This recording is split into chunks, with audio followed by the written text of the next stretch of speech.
Let me take you back to 2016 and to the image of a middle-aged, portly, blonde-haired man in a big red bus.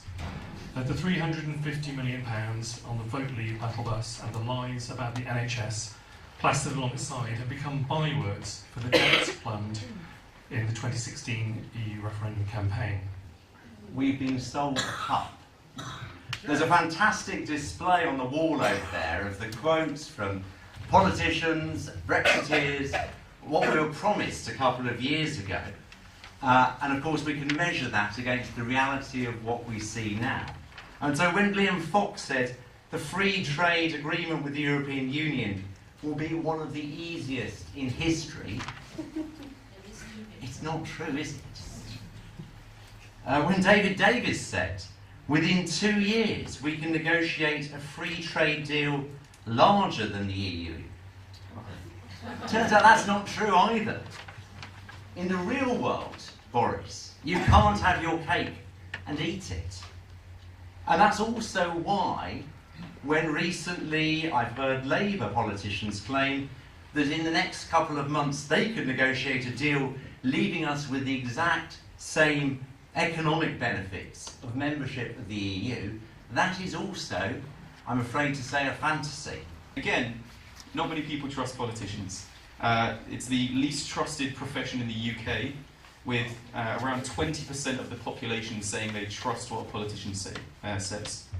And this has only been worsened by 2016. So Vote Leave have now been referred to the police over their spending issues. And as a result of this, there does appear to be public outrage. 112 Leave constituencies now poll as Remain constituencies. I know we don't trust polls anymore, but there is a significant movement of Leave voters who feel cheated, who feel that they've been lied to and betrayed by the politicians who they trusted. What we had in the EU referendum was a special kind of misinformation. And before fully being the cynic and believing that these politicians were just blatantly lying, we have to look at why there were so many lies, why there were a disproportionate amount of lies in the 2016 referendum as opposed to the majority of other political processes. And I will peg that down to Ian Duncan Smith's quote, which said, "Our promises were a series of possibilities." So we have Conservative Leave-backing politicians admitting that the promises they made were not based on a specific deal, they were not based on a specific plan, but were on a wide array of possible outcomes. I've got 4 kids, and they felt a sense of great outrage and disenfranchisement 2 years ago. There's so much of their futures that were hinged around being able to travel freely, being able to work freely, be able to engage in scientific projects, to be able to study abroad.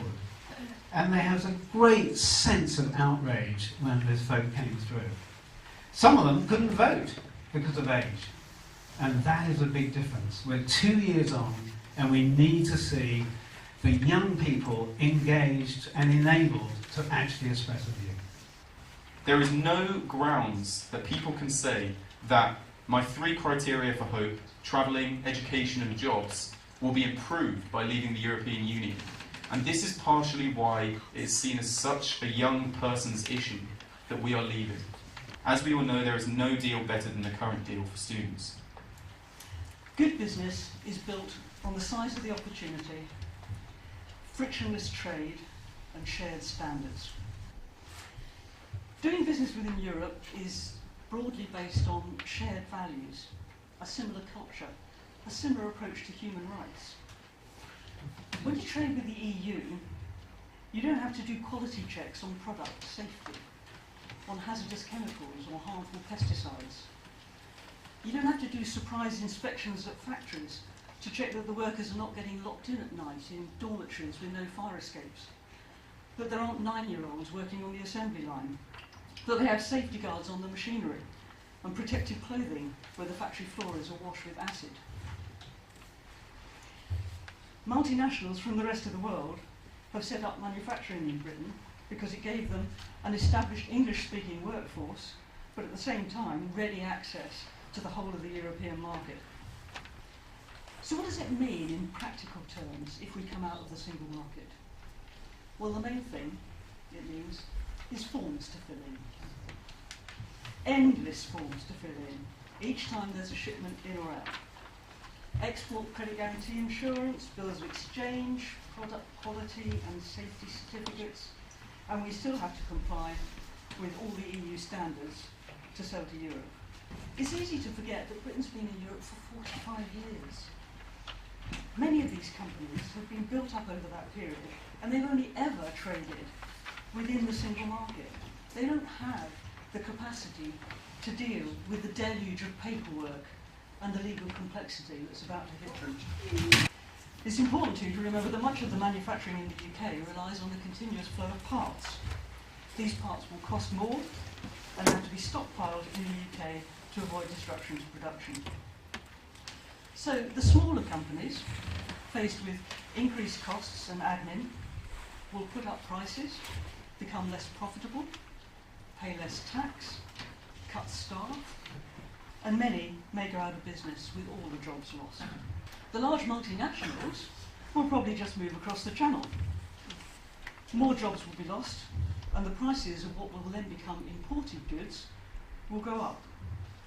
All of this will hit the North and the Midlands hardest. London will be sustained by the financial services industry, which, as we all know, always come out on top. The government say there's a brighter future for business outside the EU, but this won't be the reality for most. Imagine a family who've got a really successful stall in Wembley Market. They've had it for a couple of generations. And saying to them, okay, you're going to have to set up your stall outside the gate. And there's going to be a turnstile to get in, and you're going to have to fill out these forms every time you want to take anything in and out, anything in to sell. And there'll be a surcharge on your goods, so you'll have to reduce your margins to stay competitive. And if you want to trade inside and bring something out to sell elsewhere, then you'll have to pay a surcharge on that too, and fill in another set of forms. And there may be a bit of a queue at the turnstile, sorry. But never mind, we can tip you off about these other markets. There's one in Aberdeen, and one on the Isle of Man, and one in Londonderry. And okay, they're a bit smaller than this one, and you're going to have to ship your stuff quite a long way, and I'm afraid you won't be able to use your own lorry, and you're still going to have to fill in the forms, well, different forms actually, for each one, and they have turnstiles to get in too, and surcharges, and long queues. But it'll be worth it, because you'll be in a free market. Looking through the EU, we can also achieve far more through the EU, whether it's on, for example, tackling climate change, or it's on trade. If we crash out of the EU with no deal, we would automatically lose trade deals with over 70 countries around the world. If we leave next March, a new virtual Iron Curtain will be raised across the English Channel that will cut off the life chances for the vast majority of younger Brits. The rights and freedoms we now hold, many of you in here since birth, will be ripped away. This is unprecedented in British history. Well, take back control, they said. What a joke. This deal doesn't take back control, it surrenders it. From March, we would be taking rules from the EU whilst having no say in how those rules were made. What about no deal? Would that give us our sovereignty back? Well, the problem is, I think, is that this all flows from a flawed understanding of how sovereignty actually works. Now, of course, some issues must be and always have been dealt with by the British Parliament, such as things like what of our criminal law, or what level of income tax you should pay, or what spending should be on health or education, matters like that. But there are also issues in the modern world. There are problems that are best dealt with by countries working together, by pooling sovereignty, if you like. And one example of that is NATO. So we've committed through NATO, through the NATO treaty, to defend other NATO countries if they're attacked. And some people would say, well, that's in some sense is a surrender of our sovereignty. But I've never heard Brexiteers say we should pull out of NATO, because of course we get back protection in return. That would leave us isolated, diminished, with a weak diplomatic hand, as we have seen as being painfully obvious in the last few days over issues such as Gibraltar, over fishing rights. That's the painful reality that is staring us in the face. So whichever way you look at it, whatever type of Brexit we have, we're not going to be getting back control. It's become painfully obvious over the last couple of years is that there isn't such a thing as a good Brexit. The facts change and change quite dramatically, so people have the right to change their minds. Again, to quote David Davis, back in 2012, he said, if a democracy cannot change its mind, it ceases to be a democracy. And Jacob Rees-Mogg, I don't often quote him, but back in 2011, when he was campaigning for there to be a Brexit referendum, he said, interestingly, he said, we could have 2 referendums. As it happens, it may make more sense to have the second referendum after the renegotiation is completed. My sense at the moment is that there is a growing majority of people who really do not wish now to come out. But we don't know. And unless we had a people's vote, we'll never find out. But how outrageous would it be if we left at the end of March and actually a majority never wanted to go? And as for no deal, well, that's not what we were promised either, is it? That's not what we were told was going to happen in the 2016 referendum. And so that's why now we know the reality of what faces us, that I believe it is time for a people's vote. Of outrage. We know so much more now than we did 2 years ago. We have got a withdrawal deal.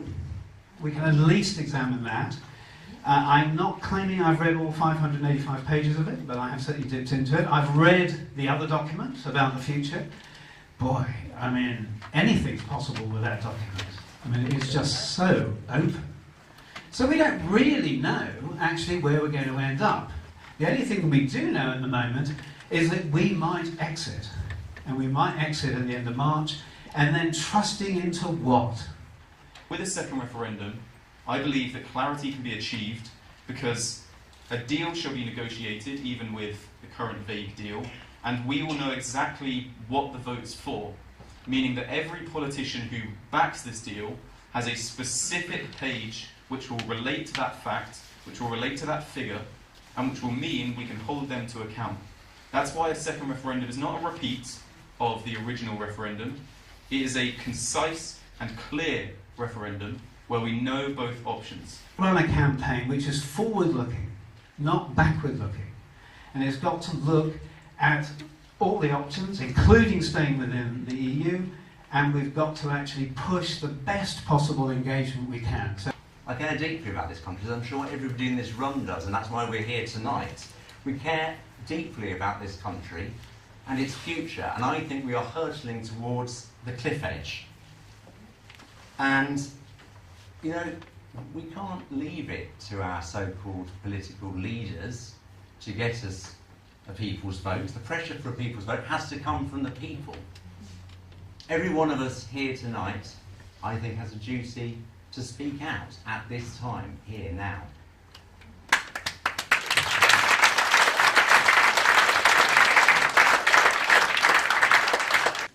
I'm saying you need to represent this constituency and give us a people's vote, because that's what we feel is the majority view here. They should spend 2.5 years negotiating a deal that's not going to get accepted by the Commons. So nobody's happy. The Leavers won't be happy, the Remainers won't be happy. So what's the next outcome? No deal? Nobody wants that. So a logical solution would be to have a people's vote. We want you to think about the effect this is having on us, is going to continue to have on us, and be honest about what effect is. and think about seriously how this is stoking national division, and is that what you really wanted? In this grand issue of Brexit, it's about the whole country, it's about individual people. You want to represent your constituency and not your party. You want to represent the people in your constituency and what they have voted for on this issue. Well, we felt that really we'd been misled in the original campaign.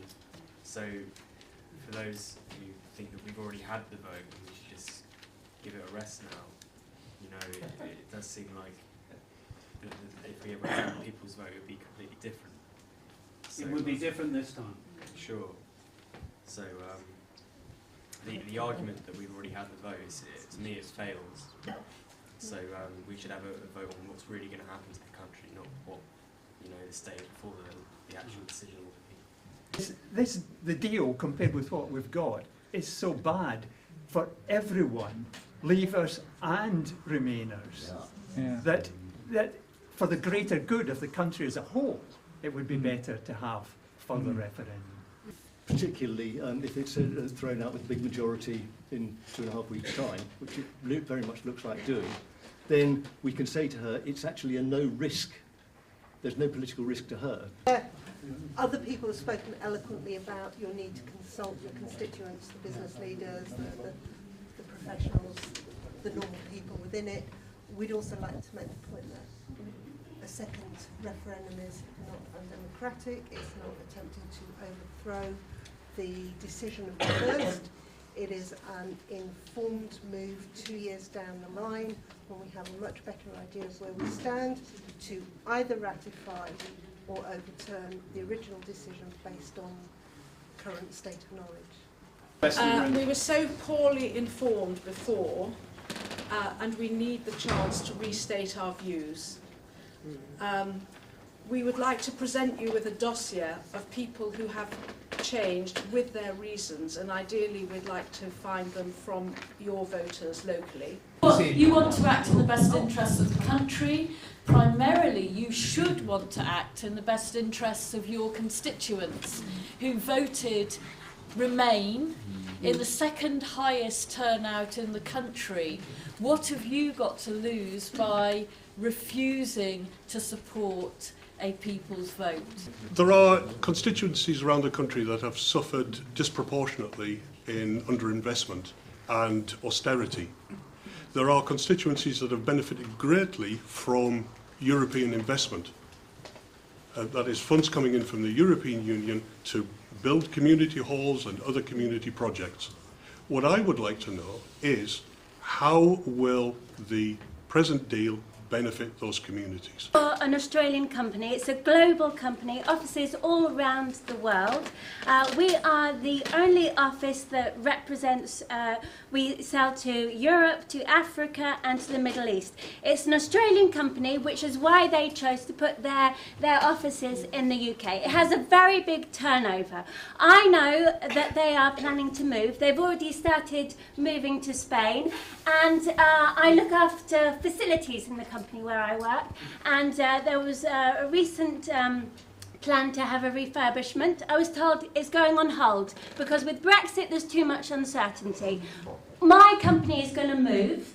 We already know that there's many companies who have moved overseas.